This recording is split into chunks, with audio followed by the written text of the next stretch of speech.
क्या आप मतलब लड़ाई के दौरान मोबिलाइज करना चाहते हैं? मुझे समझ नहीं। आपकी स्टैंडिंग आर्मी थी, परफेक्ट आर्मी थी, it was giving you such good results all over, तो उसकी काटा पीटी शुरू हो गई है साहब कि बहुत खर्चा हो रहा है।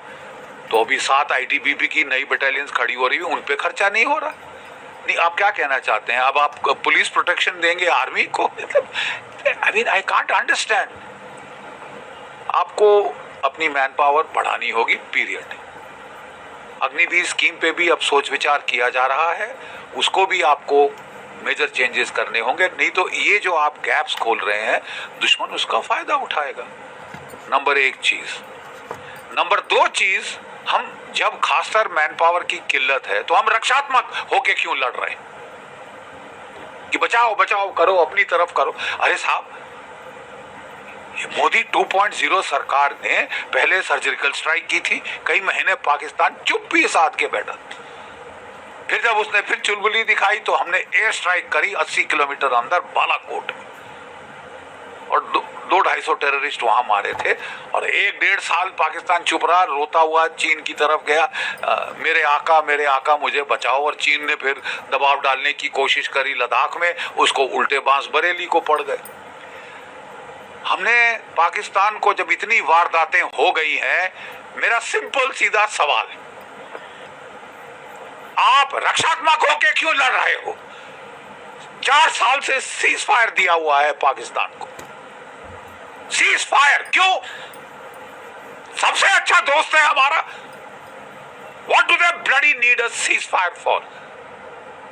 अब समय आ गया है साहब कि इनको ऐसी मार लगाई जाए कि ये कई छठी का दूध याद आ जाए, और हमारी फौज कर सकती है, बशर्ते कि आप उसको बोले कि नहीं सिर्फ राइफल से लड़ोगे, भारी हथियार इस्तेमाल क्यों नहीं करेंगे वो रिपब्लिक डे परेड के लिए। मेरा विश्वास है कि अगर सरकार हमारी सेना के हाथ खोल दे हाथ, वो दिखाएगी आपको वो क्या कर सकती है, दिखाएगी आपको वो लाइन ऑफ कंट्रोल के पार क्या कर सकती है। ये अटैक इंटरनेशनल बॉर्डर के पार हुआ है। This is a qualitative escalation. अब हमको पार जाके मारना पड़ेगा साहब, पाकिस्तानी फौज की लाशें बिछानी पड़ेंगी ताकि पंजाब में मातम मने कि टेररिस्ट को जाके मारेंगे, पाकिस्तानी फौज को कुछ नहीं। क्यों नहीं कहेंगे? क्यों नहीं कहेंगे? ये सारा पाकिस्तान की फौज की फसाद है। यासिम मुनीर और उसका जो डीजी आईएसआई है, ये सारी उसकी ये है।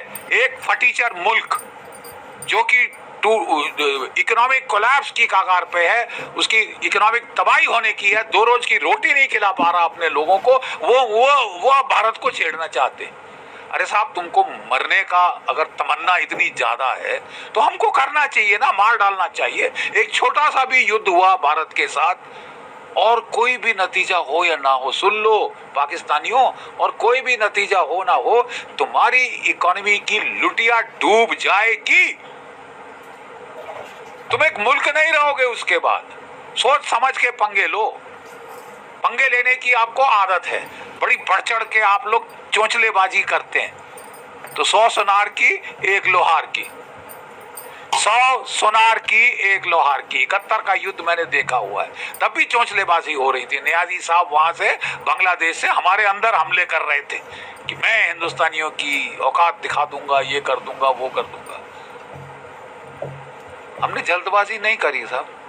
सैम मैनेक्शॉ, फील्ड मार्शल सैम मैनेक्शॉ बोले, मैडम मैं तैयार करके एक लोहार की हथौड़ा मारूं। 8 महीने लिए तैयारी की, 8 महीने, ठीक है। और उसके बाद 13 दिन में पाकिस्तान के 2 टुकड़े हो गए थे। 550 किलोमीटर हमारी फौजें पाकिस्तान के अंदर गई, ढाका की राजधानी पे कब्जा किया, 93,000 कैदियों ने आत्मसमर्पण किया। इस तरह हमने आंखों देखा, और पाकिस्तान साउथ एशिया का नक्शा बदल गया। साहिबान, अब नक्शा बदलने का वक्त आ गया है। अब हाथ खोलिए अपने सशस्त्र सेनाओं के, हाथ खोल दीजिए प्लीज।